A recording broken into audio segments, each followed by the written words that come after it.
राम राम साथियों। कैसे हैं आप सब। आशा करते हैं कि आप सब ठीक होंगे।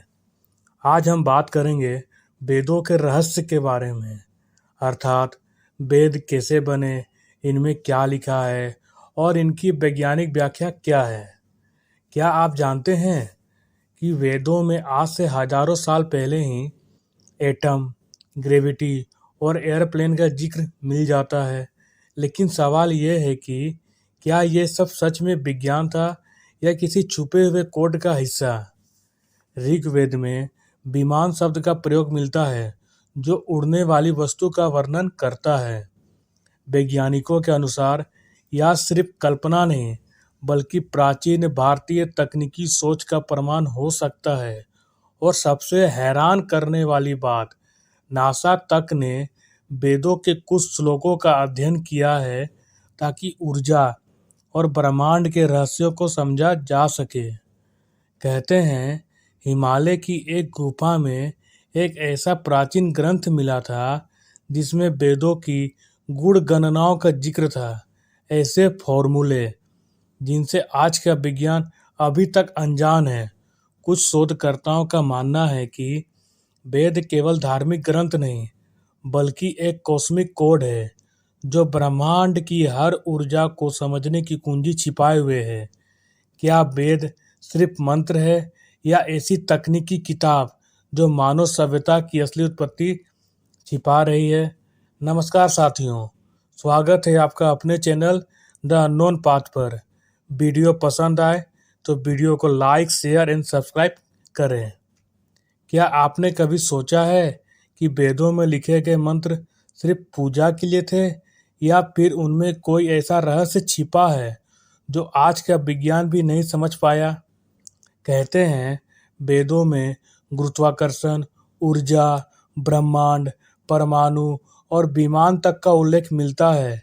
लेकिन सवाल ये है, क्या ये सब सच है या सिर्फ एक प्राचीन कल्पना। आज हम खोलने जा रहे हैं वेदों का रहस्य, वो सच जो आपको सोचने पर मजबूर कर देगा। हमारे वेद हैं 4: ऋग्वेद, यजुर्वेद, सामवेद और अथर्ववेद। कहा जाता है कि ये किसी इंसान ने नहीं लिखे, बल्कि ऋषियों ने इन्हें श्रुति के रूप में सुना। यानी वेद ब्रह्मांड की ध्वनि थे जिन्हें ध्यान और तपस्या में सुना गया। वेदों को अपौरुषेय कहा गया है, यानी किसी मानव का कार्य नहीं। ऐसा कहा जाता है कि जब सृष्टि का आरंभ हुआ तब ब्रह्मांडीय तरंगों से ज्ञान की ध्वनि प्रकट हुई और वही आगे चलकर वेद बने। क्या ये सिर्फ धार्मिक मान्यता है या फिर यह ब्रह्मांड की फ्रीक्वेंसी और वाइब्रेशन थ्योरी का संकेत है।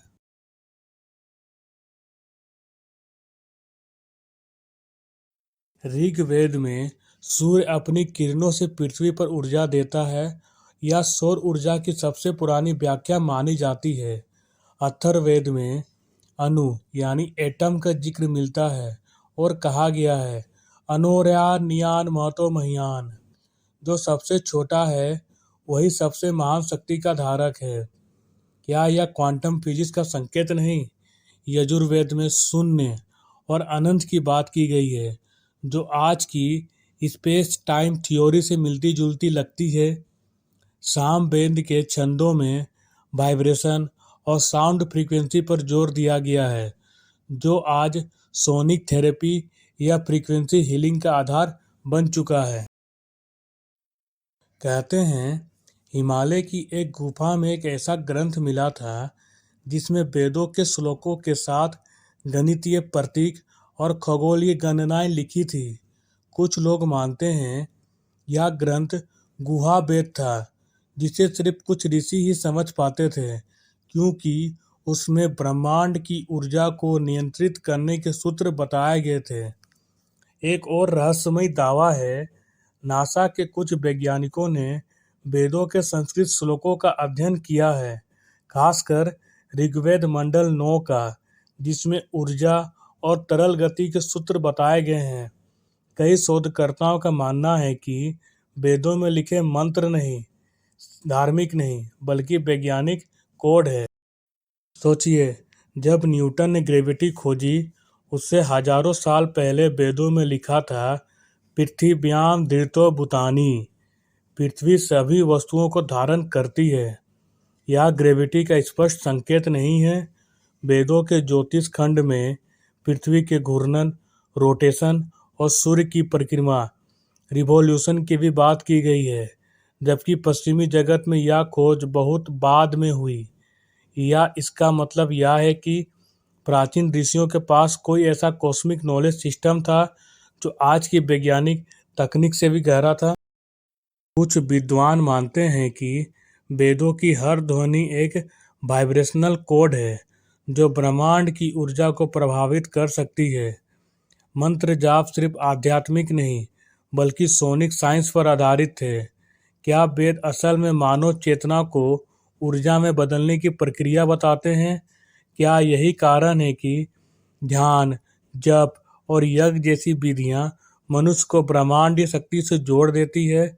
अगर हाँ, तो वेद धर्म नहीं, बल्कि कॉस्मिक साइंस बुक्स है।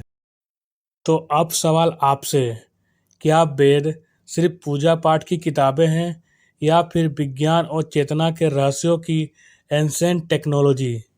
क्या हमने अपनी सबसे प्राचीन विज्ञान पुस्तक को धर्म कहकर सीमित कर दिया है? सोचिए, कहीं ऐसा तो नहीं कि वेद वही है जहाँ से विज्ञान की असली शुरुआत हुई थी?